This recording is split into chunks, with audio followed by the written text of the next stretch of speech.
Selamat pagi nak, salam sehat untuk kita semua.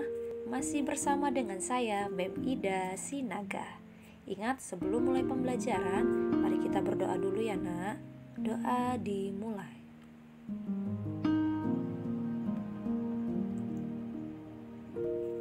Doa selesai. Nah, untuk pembelajaran hari ini kita sudah masuk pada tema 7, indahnya keragaman di negeriku, dengan subtema 1, keragaman suku bangsa dan agama di negeriku. Muatan untuk hari ini adalah muatan PPKN. Selamat menyaksikan. Nah, muatan PPKN untuk hari ini materinya adalah mengidentifikasi faktor yang mempengaruhi keragaman di Indonesia. Keragaman yang ada di Indonesia dipengaruhi oleh agama, suku bangsa, dan bidang pekerjaan. Keragaman agama terjadi karena letak Indonesia yang cukup strategi. Hal inilah yang membuat Indonesia menjadi jalur perdagangan dari berbagai negara. Para pedagang yang datang ke Indonesia juga turut menyebarkan agama di Indonesia. Agama yang diakui di Indonesia ada 6 kana, yaitu Islam, Kristen, Katolik, Hindu, Buddha, dan Konghucu.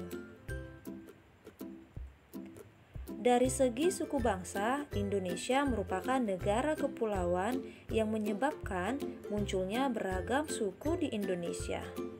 Suku-suku ini sudah ada sejak Indonesia belum merdeka. Dari bidang pekerjaan, keragaman muncul karena dipengaruhi kondisi alam dan kebutuhan manusia. Masyarakat yang tinggal di dataran tinggi tentu memiliki aktivitas dan kebutuhan yang sedikit berbeda dengan masyarakat yang tinggal di pantai. Contohnya nak, penduduk yang tinggal di daerah pantai rata-rata pekerjaannya adalah sebagai nelayan. Keragaman agama, suku bangsa, dan pekerjaan juga saling berkaitan, merupakan kekayaan bagi bangsa kita. Kita harus saling menghormati dan menghargai agar tercipta persatuan dan kesatuan di Indonesia. Nah, sikap persatuan dan kesatuan dapat dilakukan dengan cara berikut ini. Yang pertama, mau berteman tanpa membeda-bedakan agama dan suku bangsa. Ingat ya nak, kita harus berteman dengan siapa saja tanpa harus membedakan agama dan suku bangsa orang tersebut. Yang kedua, menghormati teman yang sedang beribadah. Ya nak, contohnya seperti tidak mengobrol di dekat teman yang sedang beribadah. Dan contoh lainnya adalah tidak membuat keributan di tempat ibadah. Ya nak, itu merupakan contoh menghormati teman yang sedang beribadah. Untuk contoh berikutnya, tidak mengganggu teman karena memiliki logat bahasa yang berbeda. Ya nak, kita harus menjaga perasaan teman kita. Yang terakhir, menghormati setiap pekerjaan yang kita temui. Misalnya seperti apa? Kita tetap menghormati walaupun pekerjaannya sebagai petugas kebersihan di sekolah ataupun pekerjaan yang rendah sekalipun, kita harus tetap menghormati setiap pekerjaan orang lain. Nah, itulah dia nak, sikap persatuan dan kesatuan yang dapat kita lakukan. Kita lanjut. Menjelaskan cara melestarikan bahasa daerah. Manusia merupakan makhluk sosial yang membutuhkan orang lain. Sudah pasti ya nak, tidak ada manusia yang bisa hidup sendiri. Kita pasti memerlukan orang lain, entah itu dalam hal apa saja. Saat berinteraksi dengan orang lain, dibutuhkan bahasa untuk berkomunikasi. Walaupun memiliki bahasa pemersatu, yaitu bahasa Indonesia, Indonesia juga memiliki beragam bahasa daerah. Beberapa bahasa daerah nak, misalnya seperti bahasa Jawa, bahasa Batak, bahasa Bali, bahasa Sunda, bahasa Madura, dan masih banyak lagi. Tidak hanya itu, dalam satu provinsi saja memiliki beragam bahasa daerah. Misalnya nak di Sumatera, bahasa daerah di situ ada bahasa Aceh, Melayu, Minangkabau. Ya nak, jadi sangat beragam. Keragaman bahasa ini merupakan kekayaan bangsa Indonesia yang harus kita banggakan dan kita lestarikan. Berikut sikap yang dapat kamu lakukan sebagai siswa untuk melestarikan bahasa daerah. Antara lain, yaitu bangga saat menggunakan bahasa daerah. Ya nak, jadi kamu tidak perlu malu jika kamu orang yang berasal dari Sumatera Utara, yaitu menggunakan bahasa Batak, kamu tidak perlu malu untuk menggunakan bahasa daerahmu. Menghargai teman yang sedang menggunakan bahasa daerahnya. Mau mempelajari bahasa daerah orang lain. Tidak ada salahnya karena jika kamu mempelajari bahasa daerah yang lain.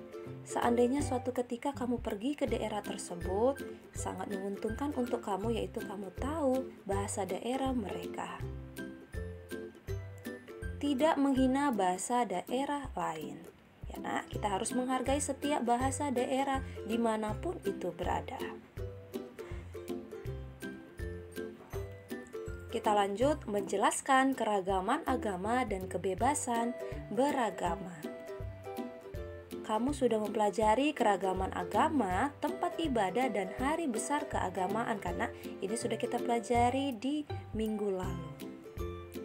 Setiap agama juga memiliki kitab suci yang berbeda-beda. Nah, inilah dia agama dan kitab sucinya. Agama ada 6 karena yaitu Islam, Kristen, Katolik, Hindu, Buddha, dan Konghucu. Kita jabarkan satu-satu ya nak. Dimulai dari yang pertama, agama Islam, kitab sucinya adalah Al-Quran. Yang kedua, agama Kristen Protestan, kitab sucinya adalah Alkitab. Yang ketiga, agama Katolik, ini sama ya nak seperti Kristen Protestan, kitab sucinya adalah Alkitab.